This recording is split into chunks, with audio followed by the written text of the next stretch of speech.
بسم اللہ الرحمن الرحیم۔ حضرت موسیٰ علیہ السلام کی کہانی اور سمندر والا واقعہ۔ حضرت موسیٰ علیہ السلام اللہ کے سب سے پیارے نبی میں سے ایک نبی تھے۔ انہیں کلیم اللہ کے نام سے اس وقت جانا جاتا تھا، جس کا مطلب ہوتا ہے اللہ سے سیدھا بات کرنے والا، یعنی کہ حضرت موسیٰ علیہ السلام میں ایسی کرشمائی طاقت تھی کہ وہ سیدھے اللہ سے بات کر سکتے تھے۔ حضرت موسیٰ علیہ السلام کی کہانی کا ذکر کئی حدیثوں میں آیا ہے۔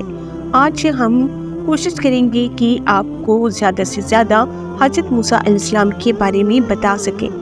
حضرت موسیٰ علیہ السلام کی پیدائش ایک اسرائیلی پریوار میں ہوئی تھی، یعنی وہ ایک اسرائیلی پریوار سے تعلق رکھتے تھے۔ قرآن میں حضرت موسیٰ علیہ السلام کا نام قریب 136 مرتبہ آیا ہے۔ اللہ نے حضرت موسیٰ علیہ السلام کو اسرائیلی لوگوں کو ہدایت دینے کے لیے نبی بنا کر بھیجا تھا۔ اس وقت وہاں کے لوگ فرعون کی پوجا کرتے تھے۔ فرعون مصر کا ایک طاقتور بادشاہ تھا۔ لوگ اللہ کو نہ مان کر فرعون کو ہی خدا مانتے تھے۔ تب اللہ نے لوگوں کی ہدایت دینے کے لیے حضرت موسیٰ علیہ السلام کو وہاں کے لوگوں کے لیے نبی بنا کر بھیجا۔ حضرت موسیٰ علیہ السلام اور فرعون کا سامنا۔ حضرت موسیٰ علیہ السلام لوگوں کو ہدایت دیتے کہ اللہ ہی سب سے بڑا ہے، اسی کی عبادت کرنی چاہیے، اسی سے دعا کرنی چاہیے۔ حضرت موسیٰ علیہ السلام حضرت ابراہیم علیہ السلام کے ورث سے تھے، جیسے کہ ہم نے پہلے ہی بتایا کہ حضرت موسیٰ علیہ السلام اسرائیلی پریوار میں پیدا ہوئے تھے۔ اسرائیلی لوگ جو کہ یہودی تھے، جن کی 12 قبیلے تھے، یا کہیں یہودیوں کا ایک سموہ تھا، بنی اسرائیل کہا جاتا تھا۔ بنی اسرائیل لوگ حضرت یعقوب علیہ السلام، جنہیں حضرت اسرائیل بھی کہا جاتا ہے، جن کا انگریزی نام جیکب تھا، ان سے تعلق رکھتے تھے۔ اس وقت بنی اسرائیل لوگ زمین پر سب سے اچھے لوگ تھے، لیکن مصر کے لوگ ان سے نفرت کرنے لگے تھے۔ اس وجہ سے مصر کے طاقتور راجا فرعون نے سارے بنی اسرائیلی لوگوں کو اپنا غلام بنا دیا تھا۔ اس سے بہت کام کروایا جاتا تھا، ان پر ظلم کیا جاتا تھا، ان کی عورتوں سے ہر وہ کام کروایا جاتا تھا جو فرعون چاہتا تھا۔ فرعون ایک بہت بڑا گھمنڈی راجا تھا۔ وہ اپنے آپ کو خدا مانتا تھا اور اسرائیلی لوگوں پر بہت ظلم کرتا تھا۔ جب حضرت موسیٰ علیہ السلام پیدا ہوئے، اس وقت بھی فرعون مصر کا راجا تھا۔ حضرت موسیٰ علیہ السلام کے پیدا ہونے کے بعد کی کہانی۔ حضرت موسیٰ علیہ السلام کے دنیا میں آنے سے پہلے فرعون کو کسی نے خبر دی تھی کہ بنی اسرائیلی لوگوں میں سے ایک لڑکا پیدا ہوگا، جس کے پیدا ہوتے ہی فرعون کا سارا سامراج ختم ہو جائے گا۔ یہ بات سن کر فرعون گھبرا گیا اور اس نے اپنی سینا کو آدیش دیا کہ ہر بنی اسرائیل کے گھروں کی تلاشی کرو اور جہاں بچہ دیکھو وہاں مار دو۔ فرعون پھر صرف بیٹوں کو مارنا چاہتا تھا، بیٹیاں ہونے پر وہ انہیں چھوڑ دیتا تھا۔ فرعون کا آدیش ملتے ہی سپاہی بنی اسرائیل کے گھروں کی تلاشی میں نکل گئے اور ایک ایک کر کے اس نے بچوں کا قتل کرنا شروع کر دیا۔ جب حضرت موسیٰ علیہ السلام کی ماں کو اس بات کی خبر ہونے لگی، تب وہ بھی ڈر گئی۔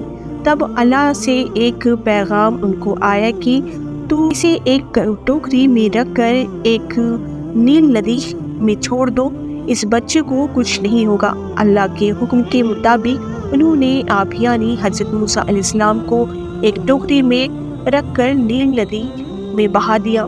ندی میں رکھتے ہی ٹوکری بھی بہنے لگی۔ ٹوکری ندی میں بہہ کر فرعون کے محل تک جا پہنچی۔ ٹوکری کو دیکھتے ہی فرعون کے سپاہیوں نے حضرت موسیٰ علیہ السلام کو ٹوکری سے نکالا اور فرعون کے پاس لے گئے۔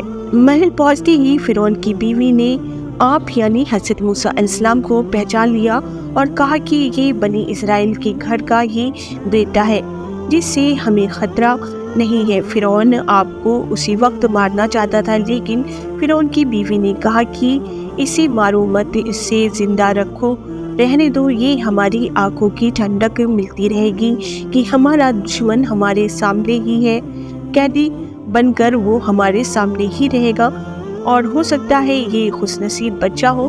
فرعون نے اس کی بیوی کی بات مان لی اور اپنے محل میں رکھ لیا۔ جب آپ کو بھوک لگی تھی، تب فرعون نے اس کے یہاں کام کرنے والی عورتوں کو بلایا اور کہا کہ اس بچے کو دودھ پلاؤ، یہ بھوکا ہے اور رو رہا ہے۔ لیکن اللہ کی قدرت دیکھو، کوئی بھی عورت آپ کو دودھ نہیں پلا پا رہی تھی۔ عورتیں دودھ پلانے میں ناکام رہیں۔ فرعون سمجھ گیا تھا کہ یہ کوئی معمولی بچہ نہیں ہے۔ پھر دودھ پلانے کے لیے آپ کی ماں کو تلاش کیا گیا، تلاش کرنے کے آپ کو دودھ پلایا گیا۔ ایک حدیث کے مطابق آپ یعنی حضرت موسیٰ علیہ السلام فرعون کے محل میں ہی بڑے ہوئے، یہاں تک کہ 18 سال کے جوان بھی اسی محل میں ہوئے۔ آپ نے حضرت شعیب کی بیٹی صفورہ سے شادی بھی کی۔ حضرت موسیٰ علیہ السلام نے بڑے ہو کر لوگوں کو سمجھایا کہ فرعون کی پوجا کرنا بند کرو اور ایک اللہ کی عبادت میں یقین کرو۔ ایک حد تک لوگ ان کی بات مان بھی گئے تھے۔ اسی وقت مصر میں بھیانک اکال پڑا، لوگ کئی بیماریوں میں مبتلا ہو گئے۔ سارے لوگ حضرت موسیٰ علیہ السلام کے پاس پہنچے اور کہا کہ ہم آپ کے کہنے پر چلیں گے، اور وعدہ کیا کہ وہ ایک اللہ کی ہی عبادت کریں گے۔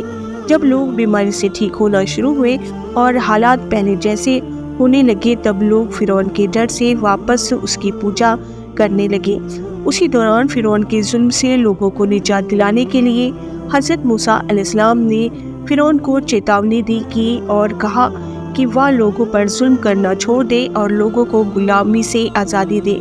لیکن گھمنڈی فرعون کو اس بات کا کوئی اثر نہیں ہوا۔ حضرت موسیٰ علیہ السلام کا سمندر والا قصہ۔ حضرت موسیٰ علیہ السلام نے بنی اسرائیل لوگوں کو اکٹھا کیا اور فلسطین کے لیے روانہ ہو گئے، کیونکہ وہ سبھی اسرائیلی لوگ کو فرعون کے ظلم سے نجات دلوانا چاہتے تھے۔ جب فرعون کو آپ کے فلسطین جانے کا پتہ چلا، تب وہ ایک وشال سینا کے ساتھ آپ کا پیچھا کرنے لگا۔ جب موسیٰ علیہ السلام بنی اسرائیل کے لوگوں کے ساتھ لال ساگر تک پہنچے، تب ان کے پیچھے فرعون کی بڑی سینا تھی جو سب کو مارنے کو تیار تھی، اور آپ کے آگے گہرا سمندر تھا۔ بنی اسرائیل کے لوگوں نے مان لیا تھا کہ اب فرعون انہیں مار دے گا۔ اتنے میں حضرت موسیٰ علیہ السلام نے اپنی چھڑی سے سمندر کے پانی پر مارا، تبھی آپ کے سامنے سمندر میں ایک سوکھا راستہ بن گیا اور سمندر کا پانی الگ الگ ہو گیا اور بیچ سے سوکھا راستہ بن گیا۔ حضرت موسیٰ علیہ السلام اور بنی اسرائیل کے لوگوں نے راستہ پار کر لیا۔ فرعون بھی اسی راستے پر اپنی سینا لے کر آگے بڑھا، تبھی اچانک سے راستہ بند ہو گیا اور فرعون اور اس کی سینا سمندر میں ڈوب کر مر گئی۔ امید کرتے ہیں آپ کو حضرت موسیٰ علیہ السلام اور ان کا قصہ پسند آیا ہوگا۔ اگر آپ کو ایسی ہی دینی جانکاری کے لیے آپ ہمارے چینل صفیہ وائس کو سبسکرائب کر لیں۔ اللہ حافظ۔